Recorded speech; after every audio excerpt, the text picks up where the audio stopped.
Michael pace द्वारा dark psychology 101 मानव व्यवहार के अंधेरे पहलुओं की एक आंख खोलने वाली खोज है जो हेरफेर, अनुनय और दूसरों को प्रभावित करने के लिए इस्तेमाल की जाने वाली मनोवैज्ञानिक रणनीति पर केंद्रित है। पुस्तक हेरफेर करने वालों के दिमाग में जाती है, वे कैसे काम करते हैं, इस बारे में अंतर्दृष्टि प्रदान करती है और पाठकों को ऐसी रणनीति को पहचानने और उससे बचाव करने के लिए उपकरण प्रदान करती है। जबकि विषय वस्तु परेशान करने वाली है, पुस्तक मानव व्यवहार को समझने और मनोवैज्ञानिक हेरफेर से खुद को बचाने के लिए एक मूल्यवान संसाधन के रूप में कार्य करती है। दोस्तों, एक बार फिर बुक समरी डाइजेस्ट में आपका स्वागत है, जहां हम आपको मिनटों में शक्तिशाली पुस्तकों का सार बताते हैं, जिससे आपको ज्ञान, प्रेरणा और व्यावहारिक अंतर्दृष्टि प्राप्त करने में मदद मिलती है, जिससे आप आसानी से अपना जीवन बदल सकते हैं। डार्क साइकोलॉजी की अवधारणा डार्क साइकोलॉजी हेरफेर, जबरदस्ती और नियंत्रण पर ध्यान केंद्रित करते हुए मानव मन और व्यवहार के अध्ययन को संदर्भित करती है। पेस बताते हैं कि जबकि अधिकांश लोग अच्छे इरादों के साथ काम करते हैं, कुछ व्यक्ति व्यक्तिगत लाभ के लिए दूसरों का शोषण करने के लिए मनोवैज्ञानिक रणनीति का उपयोग करते हैं। ये रणनीति सूक्ष्म अनुनय से लेकर पूरी तरह से हेरफेर और दुर्व्यवहार तक हो सकती है। पुस्तक को कई खंडों में विभाजित किया गया है, जिनमें से प्रत्येक डार्क साइकोलॉजी के विभिन्न पहलुओं की खोज करता है, जिसमें हेरफेर तकनीक, अनुनय का मनोविज्ञान और मनोवैज्ञानिक हमलों के खिलाफ आत्मरक्षा की रणनीति शामिल है। मुख्य विषय और अंतर्दृष्टि 1। हेरफेर का मनोविज्ञान। हेरफेर की रणनीति। पेस विभिन्न हेरफेर तकनीकों जैसे गैसलाइटिंग, गिल्ट ट्रिपिंग और लव बॉम्बिंग की रूपरेखा प्रस्तुत करता है। वह बताता है कि कैसे हेरफेर करने वाले अपने पीड़ितों को नियंत्रित करने और अपने लक्ष्यों को प्राप्त करने के लिए इन युक्तियों का उपयोग करते हैं। हेरफेर करने वाले की मानसिकता। हेरफेर करने वाले की मानसिकता को समझना उनके व्यवहार को पहचानने के लिए महत्वपूर्ण है। हेरफेर करने वालों में अक्सर सहानुभूति की कमी होती है और वे सत्ता और नियंत्रण की इच्छा से प्रेरित होते हैं। 2. अनुनय की कला। प्रभाव और अनुनय। पेस अनुनय के सिद्धांतों की खोज करता है, जिसमें पारस्परिकता, प्रतिबद्धता, सामाजिक प्रमाण और कमी शामिल है। वह बताता है कि कैसे इन सिद्धांतों का नैतिक रूप से दूसरों को प्रभावित करने के लिए उपयोग किया जा सकता है, लेकिन हेरफेर के लिए भी इसका फायदा उठाया जा सकता है। मनोवैज्ञानिक ट्रिगर। पुस्तक मनोवैज्ञानिक ट्रिगर्स पर चर्चा करती है, जिनका उपयोग व्यवहार को प्रभावित करने के लिए किया जा सकता है, जैसे कि भय, इच्छा और जिज्ञासा। इन ट्रिगर्स को समझने से व्यक्तियों को यह पहचानने में मदद मिल सकती है कि उनके साथ कब छेड़छाड़ की जा रही है। 3. डार्क साइकोलॉजी के खिलाफ बचाव। हेरफेर को पहचानना। पेस हेरफेर की रणनीति की पहचान करने के लिए रणनीतियां प्रदान करता है, जैसे कि व्यवहार में विसंगतियों पर ध्यान देना और अपनी प्रवृत्ति पर भरोसा करना। लचीलापन बनाना। भावनात्मक लचीलापन और आत्म जागरूकता विकसित करना मनोवैज्ञानिक हेरफेर के खिलाफ बचाव की कुंजी है। पेस मानसिक दृढ़ता को मजबूत करने और सीमाओं को बनाए रखने के लिए व्यावहारिक सुझाव प्रदान करता है। 4. Dark triad. नार्सिसिज्म, मैकियावेलियनिज्म और साइकोपैथी। पेस डार्क ट्रायड व्यक्तित्व लक्षणों में तल्लीनता से उतरते हैं, जो अक्सर हेरफेर करने वाले व्यवहार से जुड़े होते हैं। वह बताते हैं कि ये लक्षण कैसे प्रकट होते हैं और रिश्तों और बातचीत पर उनका क्या प्रभाव पड़ता है। 5. वास्तविक जीवन के अनुप्रयोग। कार्यस्थल हेरफेर। पुस्तक यह पता लगाती है कि पेशेवर सेटिंग्स में हेरफेर कैसे हो सकता है, जैसे कि कार्यालय की राजनीति और सत्ता संघर्ष के माध्यम से। पेस इन स्थितियों को नेविगेट करने और हेरफेर से खुद को बचाने के लिए सलाह प्रदान करता है। रोमांटिक संबंध।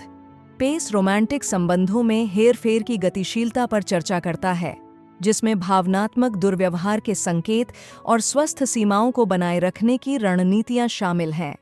मुख्य सिद्धांत और रणनीतियां। एक हेरफेर को समझना। गैसलाइटिंग एक ऐसी रणनीति जिसमें हेरफेर करने वाला पीड़ित को उसकी वास्तविकता पर संदेह करने के लिए मजबूर करता है। गैसलाइटिंग को पहचानने में किसी की धारणाओं पर भरोसा करना और बाहरी मान्यता प्राप्त करना शामिल है। गिल्ट ट्रिपिंग, हेरफेर करने वाले दूसरों को नियंत्रित करने के लिए अपराध बोध का उपयोग करते हैं।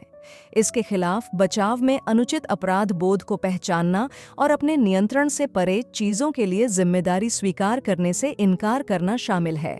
लव बॉम्बिंग, नियंत्रण पाने के लिए किसी पर स्नेह से अभिभूत होना। इस रणनीति के बारे में जागरूकता भावनात्मक सीमाओं को बनाए रखने में मदद करती है। 2. अनुनय के सिद्धांत। पारस्परिकता, लोग एहसान वापस करने के लिए बाध्य महसूस करते हैं। इस बात से अवगत होने से यह पहचानने में मदद मिल सकती है कि कोई उदारता के माध्यम से हेरफेर करने की कोशिश कर रहा है। प्रतिबद्धता और निरंतरता, एक बार जब लोग किसी चीज के लिए प्रतिबद्ध हो जाते हैं तो वे उसका पालन करने की अधिक संभावना रखते हैं।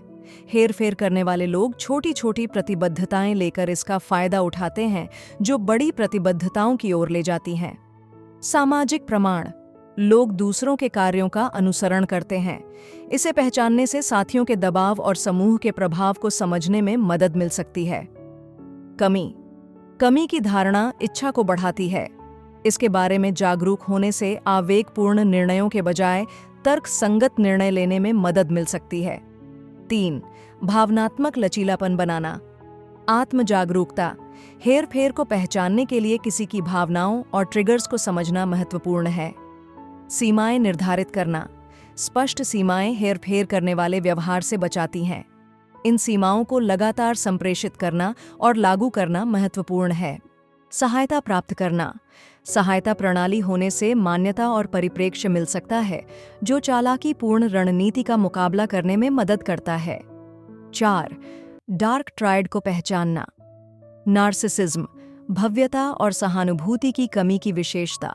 नार्सिसिस्टिक व्यवहार को पहचानने में अत्यधिक आत्मकेंद्रितता और दूसरों के प्रति सम्मान की कमी को नोटिस करना शामिल है। मैकियावेलियनवाद, व्यक्तिगत लाभ के लिए हेरफेर और शोषण शामिल है। इस विशेषता के बारे में जागरूकता में धोखेबाज और रणनीतिक व्यवहार को नोटिस करना शामिल है। मनोरोगी, पश्चाताप की कमी और आवेगपूर्ण व्यवहार से चिह्नित। मनोरोगी को पहचानने में सहानुभूति की कमी और लापरवाह कार्यों को नोटिस करना शामिल है। मुख्य बातें: 1. जागरूकता महत्वपूर्ण है। हेरफेर और अनुनय की रणनीति को समझना उनके खिलाफ बचाव करने का पहला कदम है। 2. हेरफेर की रणनीति को पहचानें। गैसलाइटिंग, गिल्ट ट्रिपिंग और लव बॉम्बिंग जैसी सामान्य हेरफेर तकनीकों से खुद को परिचित करें। 3. अनुनय सिद्धांतों को समझें।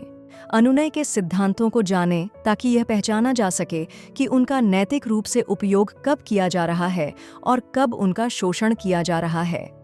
4. भावनात्मक लचीलापन बनाएं। आत्म जागरूकता विकसित करें, सीमाएं निर्धारित करें और मनोवैज्ञानिक हेरफेर से खुद को बचाने के लिए सहायता लें। 5. डार्क ट्रायड लक्षणों को पहचानें। हेरफेर करने वाले व्यक्तियों को पहचानने के लिए नार्सिसिज्म, मैकियावेलियनिज्म और साइकोपैथी की विशेषताओं से अवगत रहें। 6. वास्तविक जीवन में ज्ञान लागू करें। कार्यस्थल की गतिशीलता, रोमांटिक रिश्तों और अन्य क्षेत्रों में नेविगेट करने के लिए पुस्तक से अंतर्दृष्टि का उपयोग करें जहां हेरफेर हो सकता है। माइकल पेस द्वारा डार्क साइकोलॉजी 101 हेरफेर और मनोवैज्ञानिक रणनीति को समझने और उनसे बचाव करने के लिए एक महत्वपूर्ण मार्गदर्शिका है। मानव व्यवहार के गहरे पहलुओं को उजागर करके पेस पाठकों को हेरफेर को पहचानने, भावनात्मक लचीलापन बनाने और मनोवैज्ञानिक हमलों से खुद को बचाने के लिए उपकरण प्रदान करता है। पुस्तक आत्म जागरूकता, सीमा निर्धारण और गैसलाइटिंग और अपराध बोध जैसी चालाकीपूर्ण रणनीति को समझने पर जोर देती है। हालांकि यह परेशान करने वाली है, लेकिन इसकी अंतर्दृष्टि सशक्त बनाती है, पाठकों को जटिल रिश्तों को नेविगेट करने और उनकी मानसिक भलाई की रक्षा करने में मदद करती है। अंततः डार्क साइकोलॉजी 101 आपकी बातचीत पर नियंत्रण रखने, लचीलापन बढ़ाने और यह सुनिश्चित करने के बारे में है कि आप चालाकीपूर्ण दुनिया की चुनौतियों से निपटने के लिए तैयार हैं। यदि आप हमारे प्रयासों की सराहना करते हैं तो कृपया हमारे चैनल बुक समरी डाइजेस्ट को लाइक, शेयर और सब्सक्राइब करें, क्योंकि यह आपके लिए बिल्कुल मुफ्त है। जल्द ही हमारे अगले वीडियो में मिलते हैं।